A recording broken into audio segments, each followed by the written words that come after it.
everyone who's joining us today. My name is Brian Thompson. I'm with GDP Advisors. I'm the organizer. GDP Advisors is here in McKinney, Texas.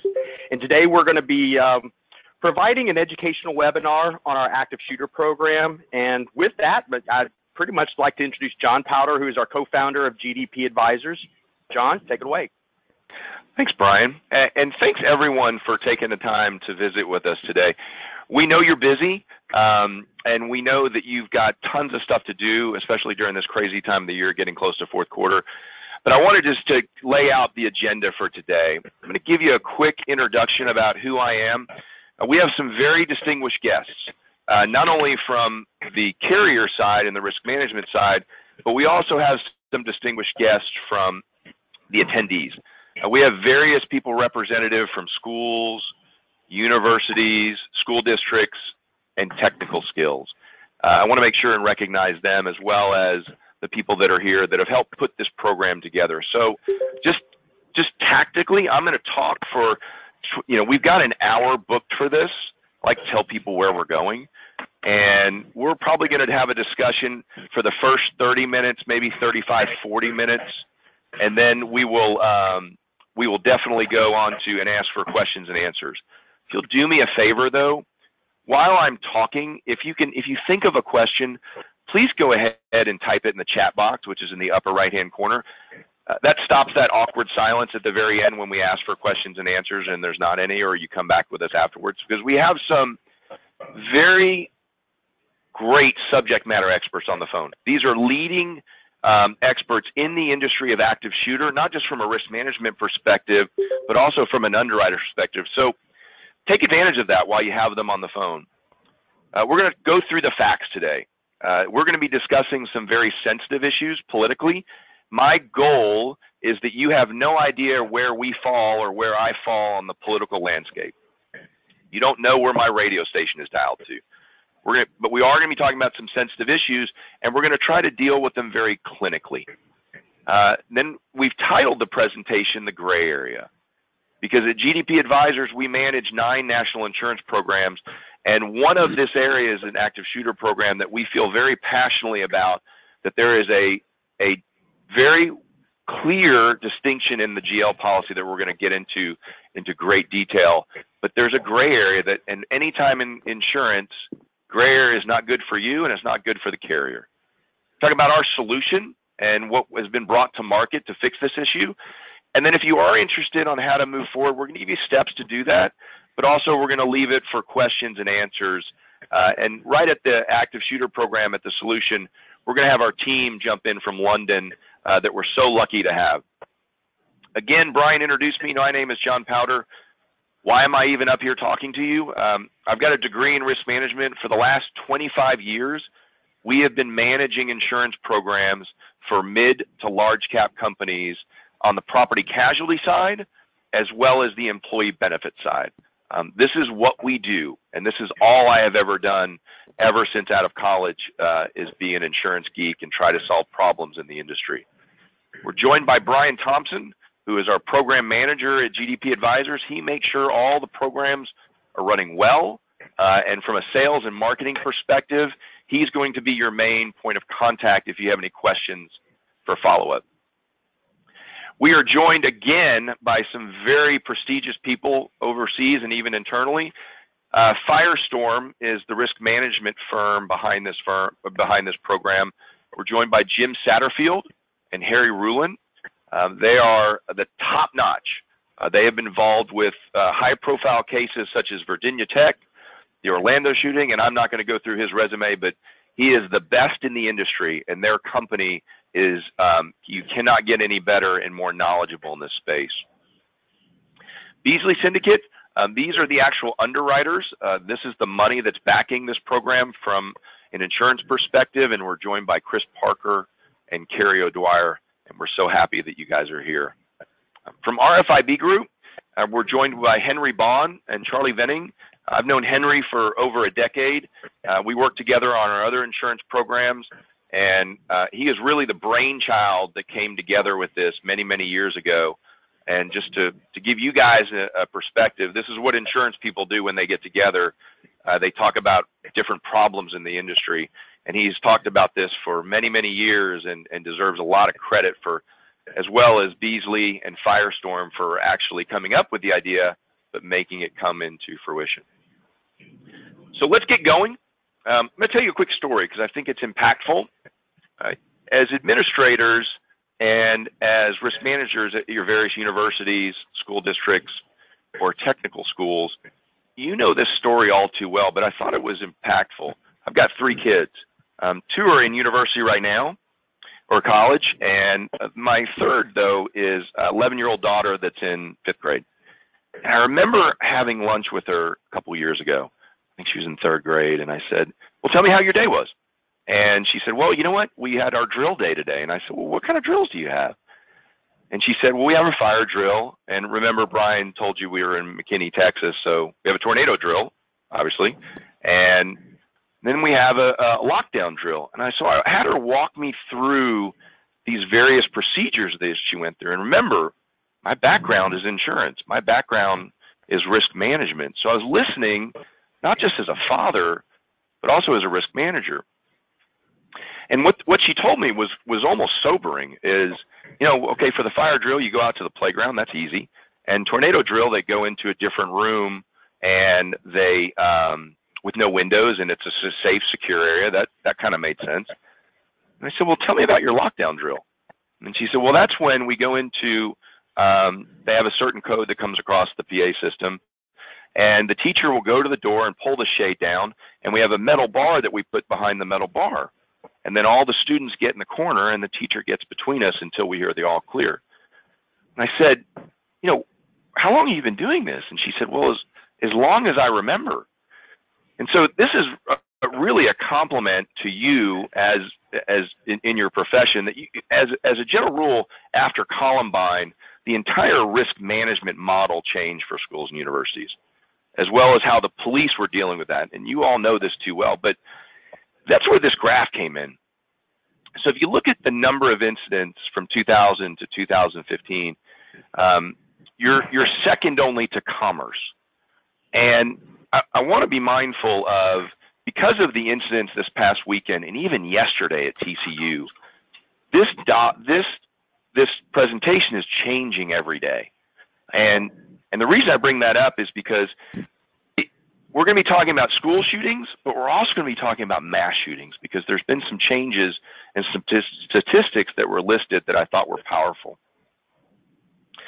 Second area, and again, as of this morning, this is what's updated because it sadly includes the Sutherland Springs incident that happened over the weekend.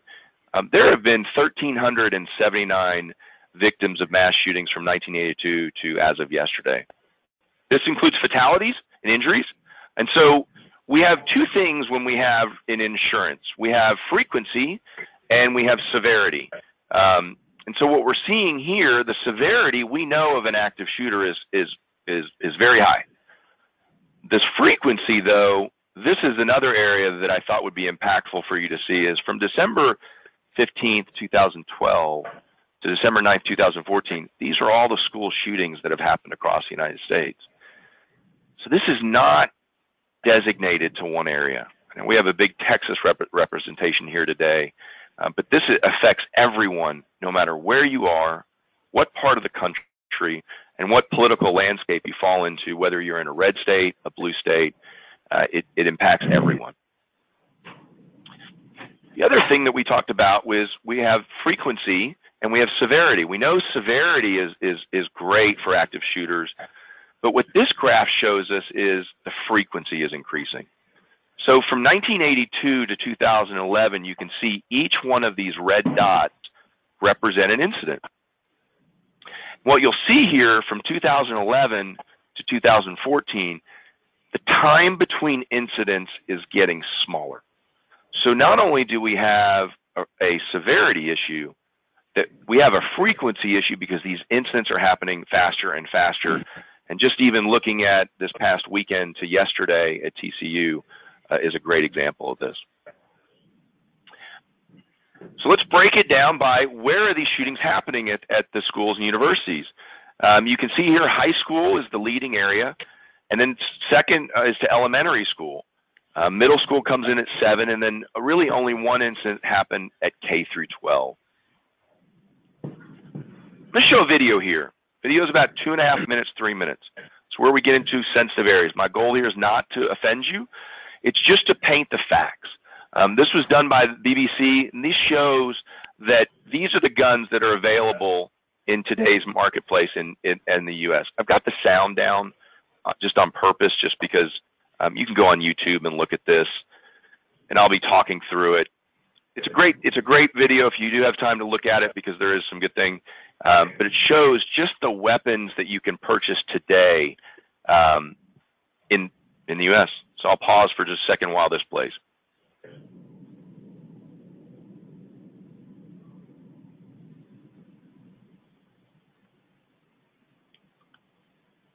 This is a shotgun I actually own.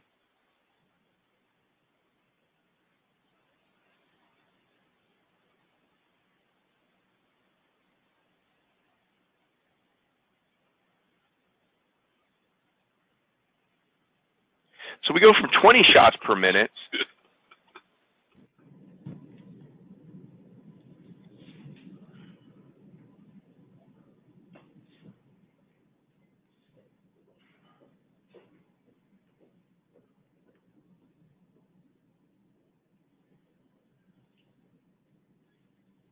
up to 50 shots.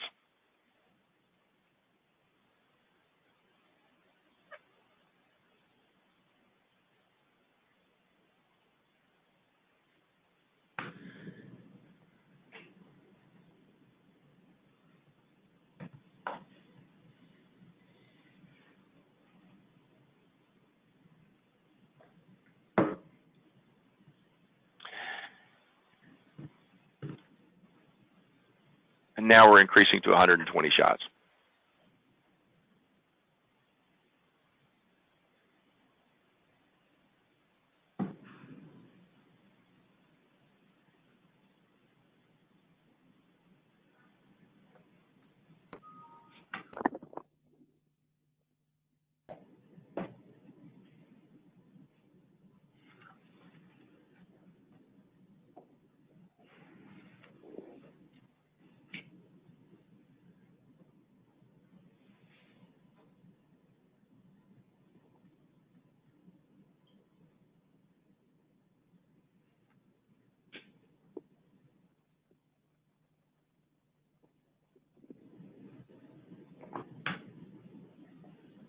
So that video really wasn't meant to stir or fearmonger. It's just to show what's out there that we know that someone can walk into one of our universities in today and legally purchase. Let's take Aurora, for example, because and I know this isn't a university, but I think it's impactful because there's some case law that we can reference to that Jim and his team I think are going to talk about a little bit later that I think is impactful to you. Plaintiff attorneys, this is where they had the dark night that was showing and the midnight showing, and a gentleman came in, went out through the back door, left a piece of plastic to prop open the door, and then put on his tactical vest and came back and became the active shooter. And the plaintiff attorneys were very clear. I've abbreviated this just for the slide, but that Cinemark had information on the previous disturbance, and they had hired security personnel, but did not do it for the midnight showing. And the exterior doors were lacking any alarm system. They did not have any security practices in place or sufficient, and they did not have a system for marketing parking areas and external doors. So this brings in, we have the biggest area that we're going to be talking about today, which is the gray area. There is a conflict the way the general liability policy is written, partly because the forms were designed before this became an issue. So this has become a new emerging risk in the insurance world, and where we stand as GDP advisors, we're not sure that the coverage form adequately addresses it. We can talk about GL coverage, but there's two very, very interesting areas. There's the risk that you have is the definition of an occurrence, and then the assault and battery exclusion. Because in the policy, it is very clear that coverage is afforded for an active shooter, and it is not afforded in the same policy language. And I think that's the area where we came to come together. And this is where I'm going to introduce Henry and his team to talk about how the program came to fruition and some of the benefits it has to offer. Thanks, John. Good morning, everybody. It's Henry from RFIB speaking. So I'll do a quick recap and a quick 101 on where the product began. So we started working on the concept back in 2014, and we actually went live with the product in 2015. So this isn't us, in essence, trying to ambulance chase after the recent horrific events. It's been something, as John referenced at the beginning, we've been working on for a long time. So the active shooter protection product originated due to many clients, prospective clients, and risk managers approaching and asking us whether there was a dedicated lone wolf or active shooter insurance product available at Lloyd's that had or provided dedicated risk management services, provisions as part of the policy, as well as providing third-party indemnity and expense coverage limits. And if not, why wasn't there?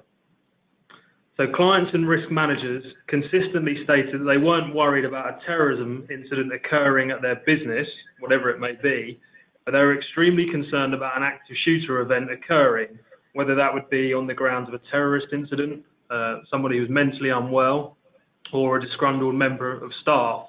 So really they wanted a product that was a catch-all. And obviously their concern was that such an event would be of huge magnitude to their line of business. And this was ultimately keeping owner-operators, directors of safety, presidents and risk management wide awake at night. So at the time, there wasn't such a dedicated product.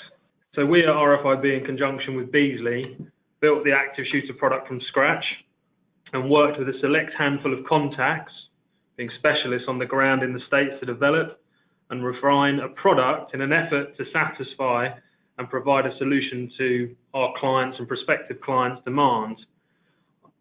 I think we need to be clear at this stage that our product will not guarantee that an active shooter event will not happen, but it will provide a client with educational training, a risk management review, which is part of the product, and a risk management partner, and Jim's kindly on the call from Firestorm, who would certainly assist and work through an incident with an insured post an active shooter event occurring.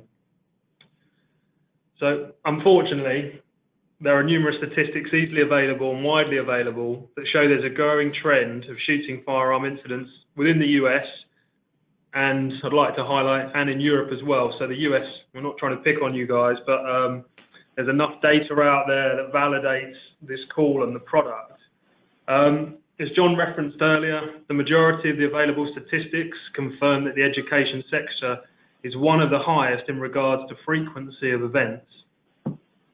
I have another BBC web link, John, which I'll send to you and you can share later, and it's a good, concise video over the last 15, 20 years, and that it shows that severity and frequency, that's the upward trend. So again, that isn't data that we've put together, that's widely available, common news data. So we'll send that over to you after the call. The clients we previously referred to were from across many industry business lines, ranging from educational facilities for small single campus primary schools or charter schools, through to large multi-campus university systems, long-term care, through to some of the largest teaching hospital facilities in the US, as well as fairs, festivals, stadiums. So again, it's not that we are looking solely at the education sector. I know the call is focused on that, but the product that Beasley's provided to us can provide coverage across industry lines. And coming back to the stats, obviously we will send over the BBC link, but there is a dedicated website available called everytown.org. And we had a look at the stats this afternoon here, just before the call, and their website, so we're leaning on their statistics, state that there have been at least 252 school shootings since 2013, whilst in 27 alone, they referenced that there's been 44 school shootings year to date. And I'm sad to say this with the audience on the line, but 5 of the 44, so over 11%, have been in Texas. Another good article is a study of active shooter incidents in the US that was released by the FBI. Again, that has statistics and verification numbers that there is an underlying trend of this newly emerging or developing exposure. So coming back to the product, in essence, we've developed a product to attempt to cater for all lines of industry business, and the size of the risk isn't important to Beasley nor ourselves or GDP. We're not sizist. So we can currently look at education, entertainment, government, municipals, healthcare, hospitality, hotels, houses of worship, and retail risks. So I know it's early morning over there, but I'll run through some of the key features of the product, and if anyone has any questions, we can address it as we go or at the end. So our objective, or the product, was to provide third-party liability insurance with built-in crisis management services as standard. So it's not, oh, if you have an incident, then we can put you in touch with someone. As and when an insured binds, Jim and Harry and his team at Firestorm, or their team at Firestorm, proactively contact the insured who's purchased the coverage, and they will do a site visit if that's what the insured wants, and really starts the process of building out the wider team in the event that an active shooter incident were to occur. We wanted the policy to be primary coverage for both indemnity and expense, and this is clearly stated and clarified within the other insurance condition of the form. So as and when, John, if you need to share a copy of the form with anyone, we can direct them to that. If there was an incident, it's our policy. There's no greyness. It's black and white. We are, with Beasley support, the insurance policy that would respond to an active shooter incident. We did originally start with the coverage basis being on an indemnification basis, but after dialogues with schools, on an actual independent school district in Texas, we changed that provision with Beasley support to actually be pay on behalf of, so then there isn't a cash flow problem with a school or an owner-operator. So that was something that it is two ways. We've tried to build this from this side of the pond, but if there are feedback and add-ons and coverage tweaks that would make more sense, then Beasley and Kerry can speak later that we're willing to consider it. Limits of liability, so it depends if you're a small single nursery school or a university chain, you might require or want to purchase more limit. We can go up to $20 million for each and every active shooter event, and heaven forbid if there was more than one incident, but the policy would have or could go up to 50 million in the aggregate. So that would provide 2.5 total limits. Costs and claims expenses are inclusive within the policy, so they are not in addition. And again, from feedback where we had university chains that had big revenue streams from the commercial side or from fees, we were asked about adding in business interruption. So we can now provide that depending on the value or the sum that the insured wants to go up to. Again, when we launched the product, the focus was the liability, with the grounds that we would do the restoration. So as standard, although you're buying, or an insured would prospectively be buying a liability policy, we provide property damage built into the policy form up to $500,000 as standard. And again, if it's a bigger institution or an insured would want that, we can increase that with dialogue with Beasley. The policy has built-in event responder provision to provide risk management services post-binding. Members of the event responder team will visit the insured's location and can undertake a physical active shooter and security vulnerability assessment, which will provide both qualitative and quantitative feedback for both the insured and for Beasley. Whilst on site, Firestorm can also provide an active shooter safety action seminar to teachers, staff, board of directors, whoever would request such. The policy has a 24/7, 365 telephone line direct into the Firestorm team. So after an event, they are there and ready and, in essence, awaiting a call to try and help an insured however they deem fit. The application form is very, very simplistic. It's very easy to complete, even to get a indication on pricing. And then a few more points about the form. we have a definition of firearm, which is very clear. And again, John, we'll send you the form, and insureds can look at this. The active shooter event, and I know a lot of people say, well, is it only lone wolf? It isn't just covering lone wolf. It's multiple people.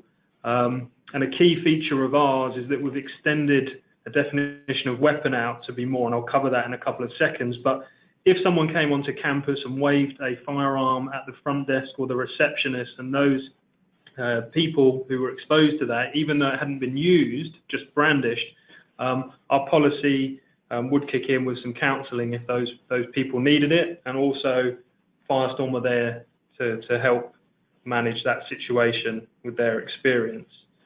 So if we go back to the definition of Firestorm, sorry, I beg your pardon, firearm. Just going to find it.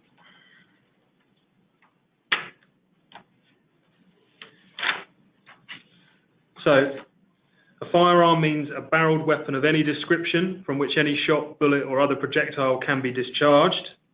And as I mentioned, we extended out the definition of weapon.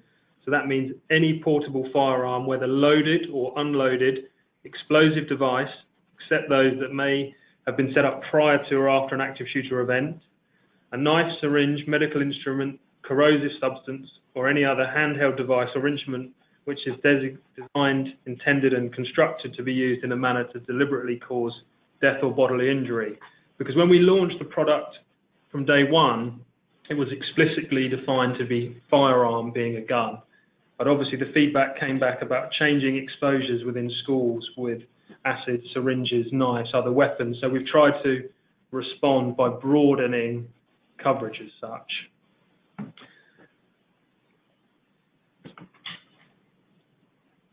So one key item to note is that coverage does not exclude a terrorism active shooter event. And also, as I just mentioned, the coverage of weapon is very broad.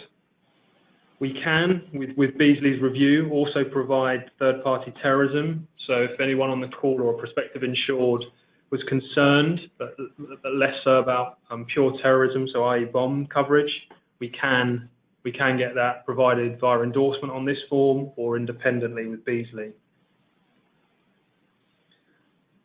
So the active shooter policy provides cover for terrorist shooting, so therefore we do not have a terrorism exclusion. And if an employee, staff, named insured undertook the shooting, we do not have a named insured exclusion as per most GL policies. And coming on to the Firestorm aspect, there are several endorsements or product features which are unique to the coverage. So we have the crisis management service endorsement, we have the risk assessment endorsement, we have the seminar endorsement, we have a counselling sublimit, and we also have funeral expenses as if required. And from our standpoint in London, we did a lot of research within the market, within the GL space, before we entertained putting a product together. And from our research, at present, there is no clearly defined nor guaranteed cover within a GL policy. And underwriters or carriers are currently not pricing their GL terms to cater for this exposure. And as such, our expectations is that as events continue to occur, the insurance marketplace in the short to mid-term will eventually clarify their current silent position by clearly excluding active shooter events. So our objective is to provide junior clients with a broad product which delivers very valuable contingency coverage. And to recap, the product is designed to provide unique, bespoke primary coverage for an active shooter event and a proactive product that provides leading risk management services and a partner to ultimately help a business through a terrible event. I think my last point, John, would be, please note that the intention of the risk management provision is to provide a complimentary review of how the respective insured is currently handling this exposure. It is neither a critique nor a criticism, but simply a separate independent review in order to provide some suggestions and betterment of current protocols. I mean, minimising exposure is what Firestorm do, and they do it exceptionally well. Great job, Henry. Thank you so much for that. I appreciate it. That was really well done. So how do you move forward? If you're interested and you want to get more information, we're going to have questions and answers coming up in just a second, and I'd love Jim and his team from Firestorm just to maybe talk about his company and talk about some specific examples of active shooter and how they've impacted and helped companies be able to respond from this terrible, terrible event. But if you are interested in moving forward, you go to activeshooterinsurance.com. If you enter in your name and email address, you will have a one-page application sent to you. And from that, we can create an indication. And each one of these cases where we have delivered the active shooter premium, most people thought it was going to be more expensive than it was. It is very competitively priced. It's a niche that's needed, and it's, again, filling a gray area that we feel that's out there in the insurance world that, sadly, I think you're exposed to now. Not just what Don Henry said, but based on some of how the active shooter are developing as far as what weapons they're using, how they're leaving explosives or not leaving explosives. And there's so many technical pieces of, is one bullet, one occurrence. It gets so detailed that the standard GL policy just quite frankly isn't ready to serve this. Open up for questions and answers. In the meantime, if you guys are typing anything, Jim, why don't you take a second just to give a little background about yourself for 5 or 10 minutes? Be glad to, and I'll talk a little bit specifically about these types of events in a school environment and the impact that it would have, obviously, as you look at these areas. Firestorm has been in existence since 2005. Our leadership team, of which I'm a part, came out of the insurance and reinsurance industry. And very early on in 2007, we were the company that was called in to do the crisis management at Virginia Tech. All of our policies and procedures are based upon our experiences, not only there, but in, unfortunately, many of these types of events. What you heard today were some interesting insights that show the value of dealing with the team that has been assembled to identify that it's not just a gun that you're concerned about. Clearly, I think the events that we saw just recently in Texas drove that home, and the impact even in a small community that could happen. But we see stabbings happen regularly. It's an easy, convenient weapon of choice. That's included. And so how someone's hurt becomes irrelevant here. Also, the difference between, was that a terrorist act or what was their intent?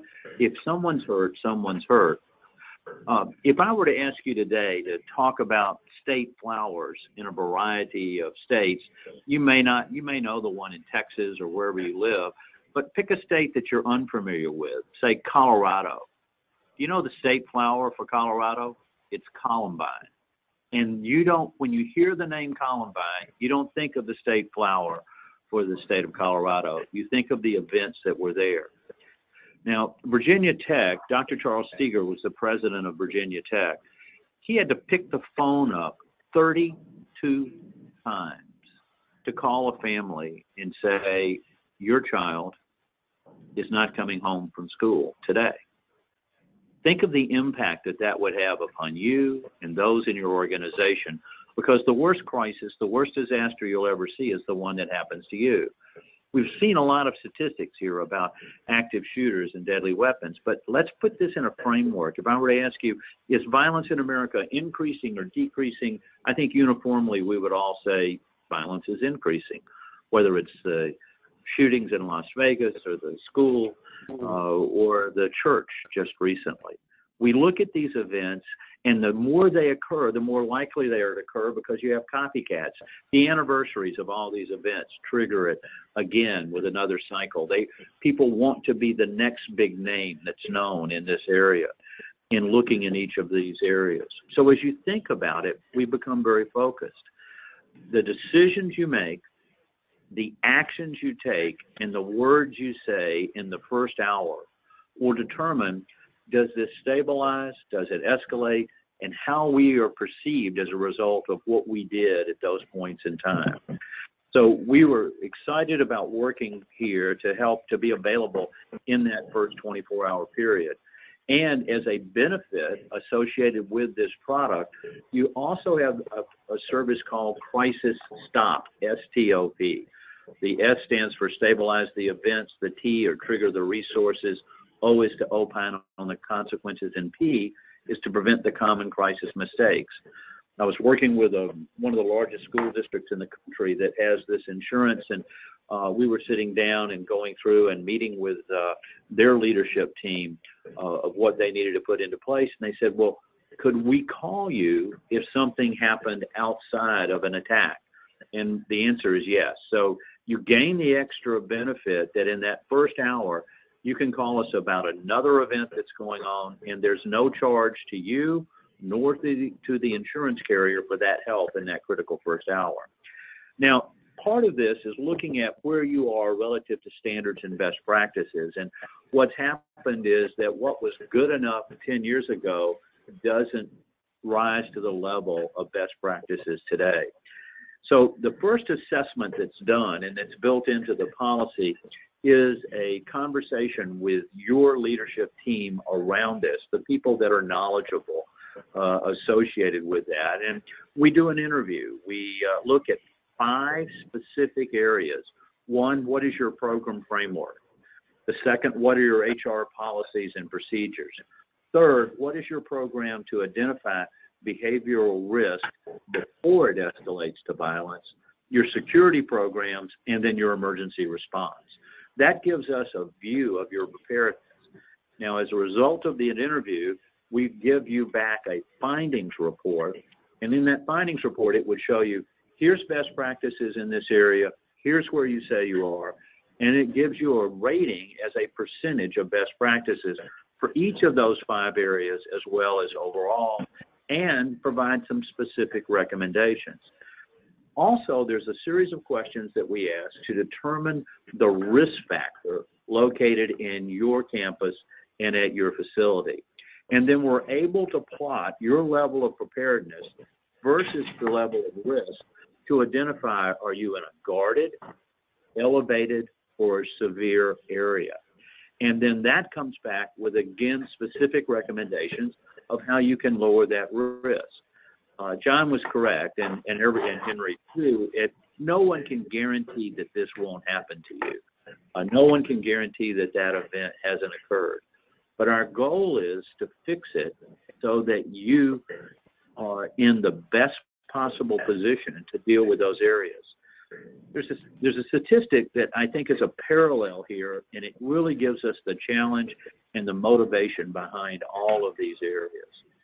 In America, in over 50 years, we've not had a single child die in a school as a result of a fire in America.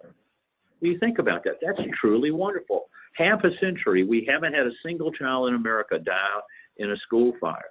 Well, how can that be? Well, we've changed building codes, sprinklers, fire alarms, detection. We had the drills that John talked about with his daughter in those elements, and we've seen that change.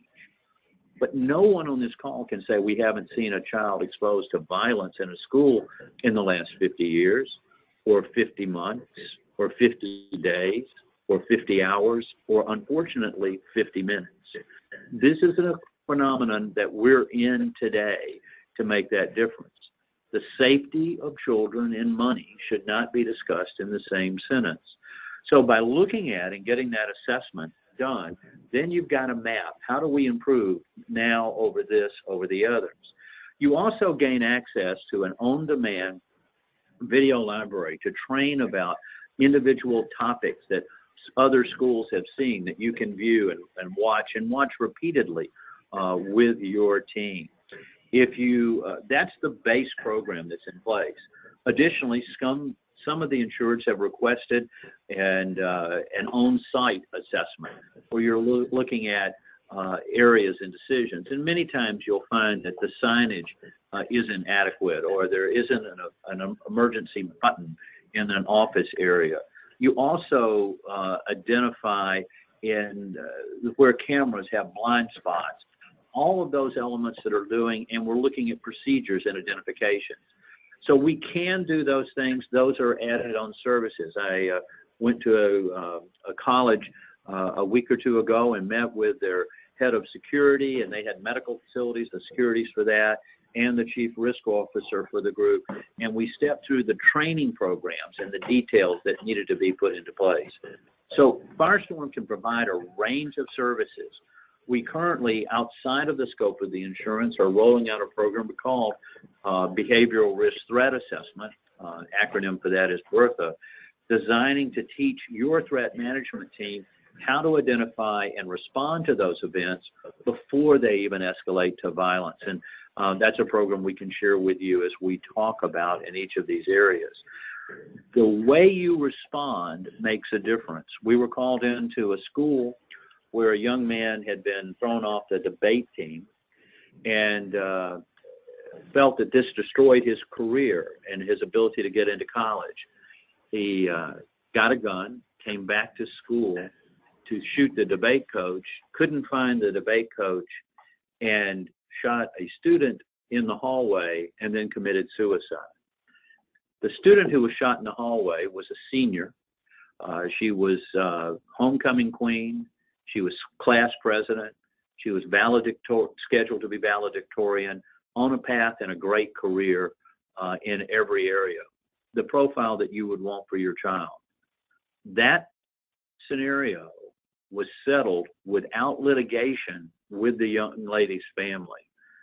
Think about that's a policy limits loss, and it was settled because of the way the school responded, because of that involvement. I look forward to meeting many of you and speaking with you, but I look forward to meeting with you not in the heat of that moment. But for you, where this is a one-time occurrence, unfortunately, we receive 6 calls a day to deal with solving these types of problems. It becomes a critical issue for you and your organization because a crisis isn't business as usual, it's business as unusual. We'd certainly be glad to answer questions, John, or to go into more detail in other areas, but I appreciate everyone on the call for everything you do to make our students safer and to help them help and grow. Thank you, John. Yeah, great job. Seriously, well, that's so powerful. I think we've got the Carrie from Beasley. Carrie, I'm not sure if you can. I've unmuted you, but I don't know if you're dialed in yet. Can you talk for a second? Yeah, can you hear me? All right, there you are. Good. I'd love for you to just comment because I think, again, and for those that are on the call, do me a favor, go ahead and type your question in because we have, whether you have a question about the policy or whether you had an incident at your campus or school of how it was dealt with, these are really subject matter experts. Take advantage of them while you have them on the phone. So if you can, go ahead and type that in there. That'd be great. Or if you have questions afterwards, you can email us directly. We've got our contact information there. Go ahead, Carrie. So thank you very much to everyone for all their commentary so far. And I think what I'd like to do is just sort of bring it all together. You know, you've got the access to John and his team there if you have any questions. We've got the broker in London, Henry, who did a really good job of talking through the product. And I think a real fundamental part of this policy that we really bring to the table is Firestorm. It's not very often that I get to talk about the benefits that you get when you buy an insurance policy, because usually we're talking about benefits that you get after something terrible has happened. But with the purchase of this policy, you get access to Firestorm straight away. And you get advice and you get all their knowledge and expertise. And that's a really great thing. And by making that link with Firestorm very early on, within 30, 45 days of purchasing the policy, you're building a relationship with Firestorm. Because should a terrible event happen, you don't want to be thinking about making those new relationships and trying to find someone. You will already know these people. And so it's a pleasure to be able to offer them in what will be a terrible circumstance. So, you know, if there's any questions, I'm watching the box at the moment, please do ask them because we're here to answer any questions. Of course, if you don't have any questions today and you think of something later on, we're still available and always able to answer your questions. Thanks, Carrie. Great job. I don't see any questions. That either means we did a great job or we put you to sleep with our presentation. But I want to thank everybody again. I know everyone's busy and they got a ton of stuff going on. I want to thank our distinguished guests from London and Firestorm from here in the States, as well as our attendees as well. Thank you guys again. Thanks for taking the time to visit. And if you have any questions, you can reach out to Brian Thompson for any follow-up. And his contact information is right here. That's bthompson@GDP Advisors, or you can go to activeShooterinsurance.com, and you can enter in your information to get a no cost obligation quote indication presented to you. Thank you guys. Have a great day and appreciate your time. Thanks, John. Sure.